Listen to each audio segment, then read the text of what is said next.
രേഷൻ ഡോക്സിന് അടുത്ത വീഡിയോയിലേക്ക് സ്വാഗതം. ഇന്നിപ്പോൾ നമ്മൾ പറഞ്ഞാൽ ജീവകാരുണ്യ പ്രവർത്തന രംഗത്ത് പകരം വെക്കാൻ ആളില്ലാത്ത രീതിയിലുള്ള പ്രവർത്തനങ്ങളാണ് മമ്മൂക്കയുടെ ഭാഗത്തുനിന്ന് പലപ്പോഴും ഉണ്ടായിക്കൊണ്ടിരിക്കുന്നത്. അതായത് കെയർ ആൻഡ് ഷെയർ ഇന്റർനാഷണൽ ഫൗണ്ടേഷൻ്റെ നേതൃത്വത്തിലും അല്ലാതെയൊക്കെ മമ്മൂക്കയുടെ ഭാഗത്തുനിന്ന് ഒറ്റപ്പെട്ടതായിട്ടുള്ള രീതിയിലുള്ള ഒരുപാട് സഹായങ്ങൾ എല്ലാ രീതിയിലും സഹായിക്കുന്ന ആളാണ് മമ്മൂക്ക. ഇപ്പം ഓസ്ട്രേലിയൻ സർക്കാരിൻ്റെ ഒരു ഔദ്യോഗിക ക്ഷണം മമ്മൂക്കയ്ക്ക് ലഭിച്ചിട്ടുണ്ട്. അത് മറ്റൊരു രീതിയിലല്ല, ജിൻസൺ ആൻഡോ ചാൾസ് എന്ന് അവിടുത്തെ ഒരു ഇന്ത്യൻ വംശജനായിട്ടുള്ള ഒരു ഓസ്ട്രേലിയനിലെ മന്ത്രി കൂടിയാണ്.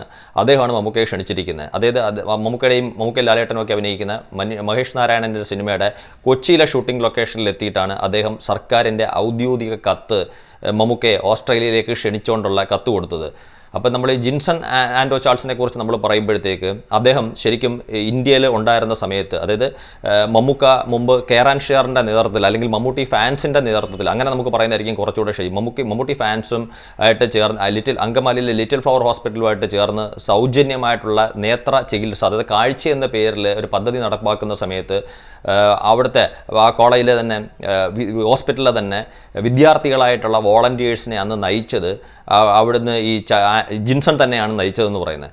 അപ്പം ആ ഒരു അടുപ്പം മമ്മൂക്കയായിട്ടുണ്ടായിരുന്നു. വളരെ സജീവമായിട്ട് ജിൻസൺ അതിനകത്ത് മേൽനോട്ടം വഹിച്ച് മുന്നോട്ട് പോവുകയും പിന്നീട് care and share international foundation രൂപീകരിക്കുന്ന സമയത്ത് ജിൻസൺ അതിനകത്തൊരു അംഗമായി തീരുകയും ചെയ്തു. അപ്പോൾ ജിൻസന്റെ അത്തരത്തിലുള്ള സാമൂഹിക രംഗത്തെ ഒരു പ്രവർത്തനങ്ങളൊക്കെ കണ്ടുകൊണ്ടാണ് ഓസ്ട്രേലിയയിലേക്ക് അദ്ദേഹത്തിന് അവിടുത്തെ ഒരു രാഷ്ട്രീയ പാർട്ടി അവരുടെ ഒരു സ്ഥാനാർത്ഥിയാവാൻ ക്ഷണിക്കുകയും അദ്ദേഹം പിന്നീട് ഒരു മന്ത്രിയായി മാറിയത്.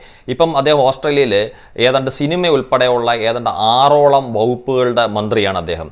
അപ്പോൾ മമ്മൂക്ക കാണാൻ വേണ്ടി ചെന്നപ്പോൾ മമ്മൂക്ക മറ്റുള്ളവരോട് ഇദ്ദേഹത്തിനെ പരിചയപ്പെടുത്തുകയും ചെയ്തതെന്ന് വെച്ചാൽ ഇദ്ദേഹം നമ്മുടെ ഫാൻസിൻ്റെ ഒരു പഴയ ആളാണെന്ന്.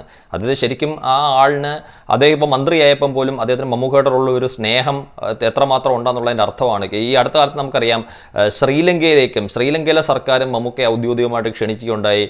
കടുകണ്ണവ എന്ന് പറയുന്ന സിനിമയുടെ ഷൂട്ടിംഗ് ആ സമയത്ത് മമ്മൂക്ക സർക്കാരിൻ്റെ